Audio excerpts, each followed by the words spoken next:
ہمارا جو دین ہے، دین اسلام، اس دین اسلام کے فروغ اور ارتقاء اور اس کے تسلسل کے لیے جو خدمات اور خدمات کے جو پہلو آج تک سرگرم رہے اور انشاءاللہ قیامت تک وہ رہیں گے، وہ کچھ اس طرح ہیں کہ جیسے ایک تو ہے اجتہاد فی الدین، دین میں اجتہاد ہوتا ہے، یہ ایک دین کی خدمت کا بہت اہم ترین شعبہ ہے۔ اور دوسرا ہے تجدید دین کی تجدید، اس کو رینیو کرنا، رینیول، تو یہ دوسرا پہلو ہے۔ اور تیسرا گوشہ اس کا جو اسی سے قریب ہے وہ ہے احیاء دین کو زندہ کرنا۔ اور چوتھا گوشہ جو اور وسیع ہے اور پھیلا ہوا ہے، ان سب کو شامل ہو جاتا ہے، وہ ہے ابلاغ دین۔ تو یہ چار گوشے اور چار پہلو ہیں، چار آسپیکٹس ہیں جن کے ذریعے سے دین ہم تک پہنچا ہے اور اپنی صحیح اور سالم صورت کے ساتھ پہنچا ہے اور اپنے پورے پرفیکشن کے ساتھ اور افیکشن کے ساتھ پہنچا ہے۔ اس کا پرفیکشن بھی ہے اور اس کی افیکٹیوٹی بھی محفوظ ہے۔ تو یہ دین ان چار حوالوں سے ہم تک پہنچتا رہا اور آئندہ بھی یہ سلسلے جاری رہیں گے۔ تو گویا اللہ رب العزت نے جب نبوت کا دروازہ بند کر دیا تو دین کو چار قسم کی سپورٹ عطا فرمائی، تو فور ڈائمینشنز آف سپورٹس، تو یہ چار ڈائمینشن دی سپورٹ کی تاکہ دین محفوظ رہے۔ ہم سے پہلے دین کو محفوظ بنانے کے لیے اللہ تعالی نے نبوت کا اجرا فرمایا، نبوت کو جاری رکھا، نبوت جاری رہی، رسالت جاری رہی۔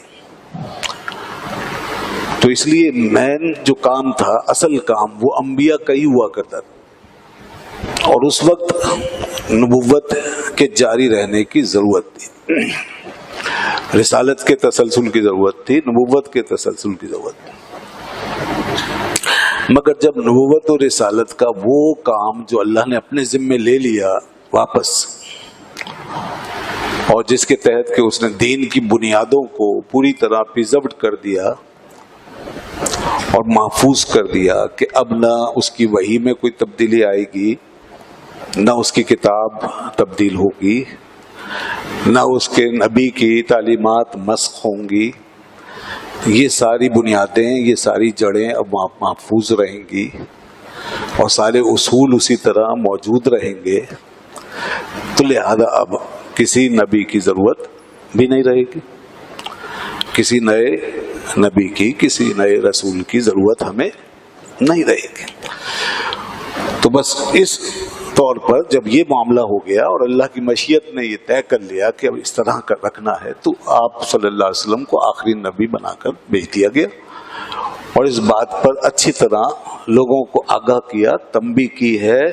اور بار بار بتایا اور سمجھایا کہ دیکھو یہ آخری نبی ہیں، ان کے بعد اب کوئی نبی نہیں آئے گا۔ اب جو نبوت کا دروازہ بند ہوا تو دین کو کچھ چیزوں کی اس حوالے سے ضرورت ہے۔ بنیادیں تو محفوظ ہیں، لیکن یہ ہو سکتا ہے کہ لوگوں کا دین سے جو تعلق ہے وہ کمزور پڑے،